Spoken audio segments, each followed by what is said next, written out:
Hi guys, today we'll talk about how can you enable this sign or know how you can do that on your eToro app.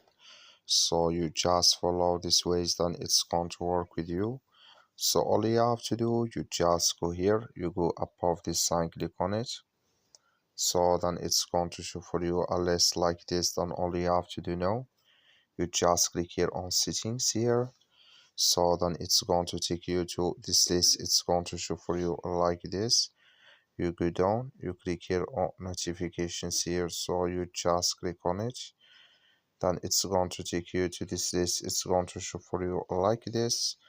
So then you click here on everything, just click on it here. So then you come to mix it here. Then all you have to do, just click here on check profit notices. Just click in this sign of this color here. Like you see color show for us, that's mean take profit notices enable with us now. That's all you have to do. That's all. Thank you for watching. Don't forget to support us by liking, subscribe.